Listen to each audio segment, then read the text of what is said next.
Welcome to Democracy Now!, democracynow.org, the War and Peace Report. I'm Amy Goodman.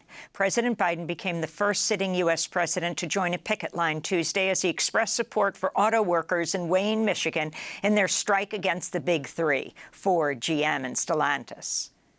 The fact of the matter is that you guys, the UAW, you saved the automobile industry back in 2008 and before. You made a lot of sacrifices.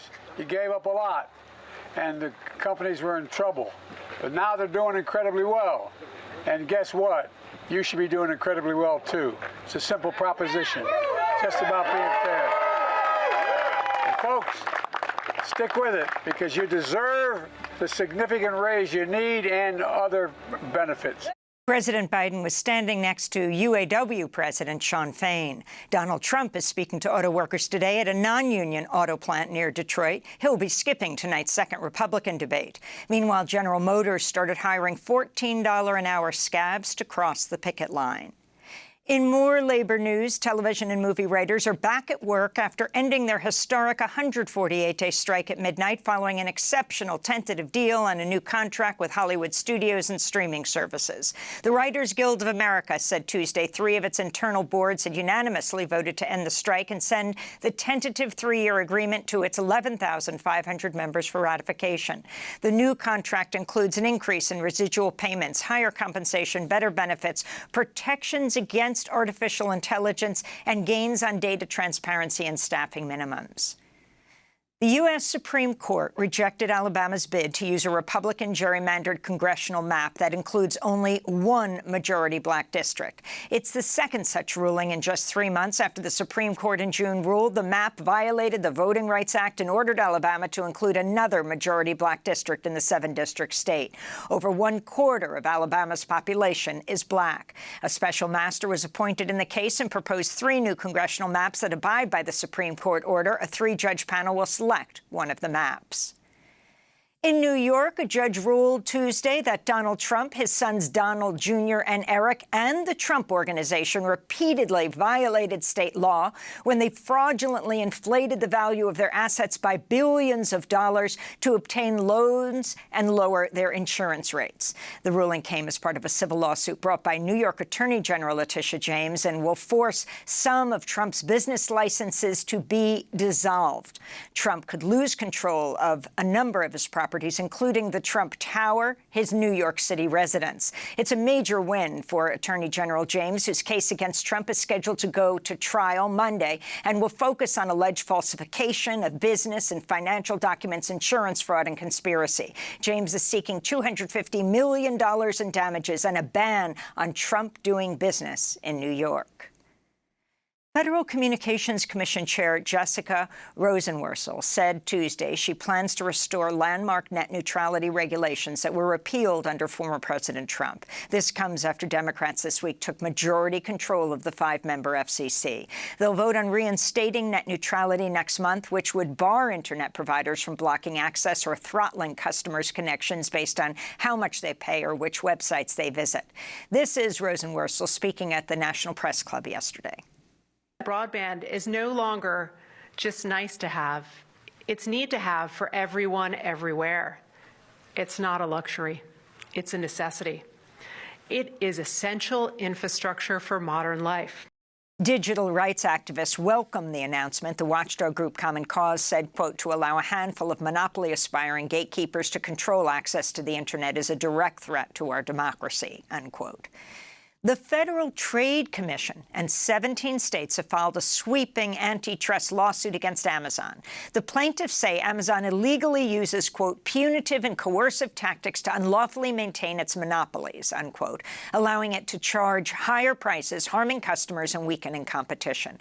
Among other things, the complaint accuses Amazon of burying retailers' discounted products so far down in search results that consumers are less likely to find them. The lawsuit could lead to a forced restructuring of Amazon. The Senate announced a bipartisan stopgap deal that would keep the U.S. government open through November 17th, as well as provide $6 billion for Ukraine and $6 billion in disaster funding. Senate leaders hope to pass the measure by the end of the week, but it's not clear whether it can break past the ongoing gridlock in the Republican-controlled House, where far-right Congress members have already threatened to remove Speaker Kevin McCarthy if he brings the bill to a vote. McCarthy's planning to re-propose separate legislation that includes 8% cuts in social spending and resumption of construction on Trump's U.S.-Mexico border wall.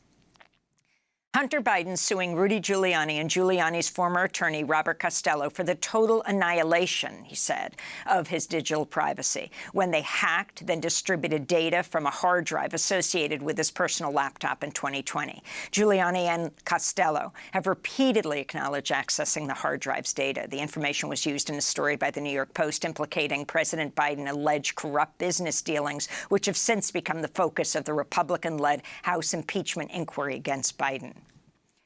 In Iraq, at least 100 people were killed when a massive fire ripped through a wedding party in the northern Nineveh province Tuesday night. At least 100 others were injured. The blaze may have been caused by fireworks used inside during the ceremony.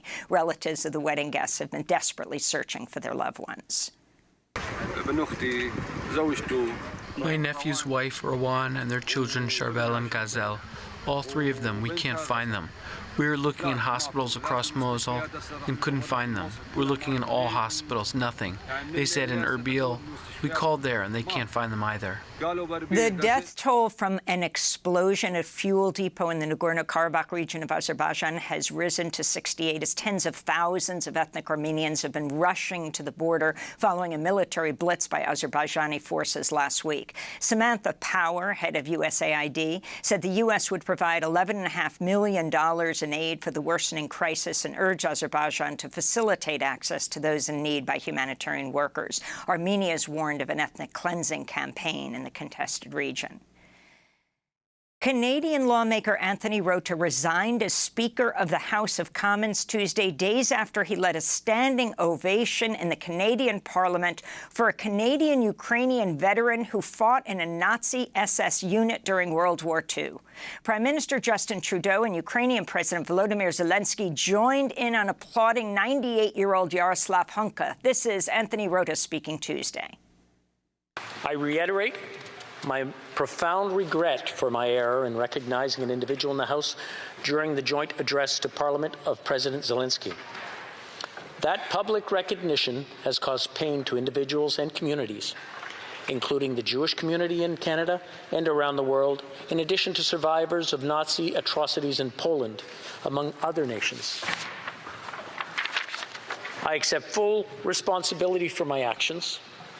Meanwhile, Poland's education minister said he's taking steps to investigate whether Hunka was involved in crimes against Poles during World War II and to possibly extradite him to stand trial in Poland. Officials in Ukraine say they're clarifying information over whether top Russian commander Viktor Sokolov was in fact killed after Moscow released footage of him in which he appears alive and well. Kyiv reported on Monday its forces killed Sokolov, the commander of Russia's Black Sea Fleet, and 33 other officers in Crimea last week. Israel's tourism minister, Chaim Katz, is in Saudi Arabia for a UN conference, marking the first public visit by a senior Israeli official to Riyadh as the two countries move towards normalizing diplomatic ties in a U.S.-brokered effort. This comes as the first Saudi ambassador to Palestine made a trip to the Israeli-occupied West Bank, the first time a Saudi delegation visits the region since 1967. Nayef al-Suderi met with Palestinian officials, including Palestinian President Mahmoud Abbas, in Ramallah.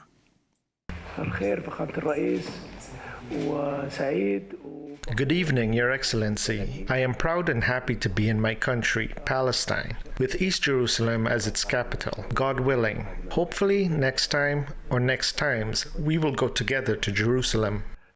Saudi Arabia said it will only normalize relations with Israel if there's progress in the creation of a Palestinian state. And J.P. Morgan Chase has agreed to a $75 million settlement with the U.S. Virgin Islands in a lawsuit over the bank's role in financing Jeffrey Epstein's sex and human trafficking empire. Epstein owned 2 private islands in the Virgin Islands. J.P. Morgan did not accept any liability in the settlement, which will be split between legal fees and funding efforts to combat human trafficking. The suit, filed last December by former U.S. Virgin Islands Attorney General Denise George, also accused J.P. Morgan of profiting from Epstein's operations and failing to report suspicious activity. George was fired soon after she launched the lawsuit. She'd recently secured a $105 million settlement from Epstein's estate. This comes after J.P. Morgan Chase in June agreed to pay $290 million to settle another lawsuit brought by Epstein's survivors, who said the bank ignored warnings about Epstein's abuses for years because he was bringing in wealthy clients. And those are some of the headlines. This is Democracy Now!, democracynow.org, The War and Peace Report.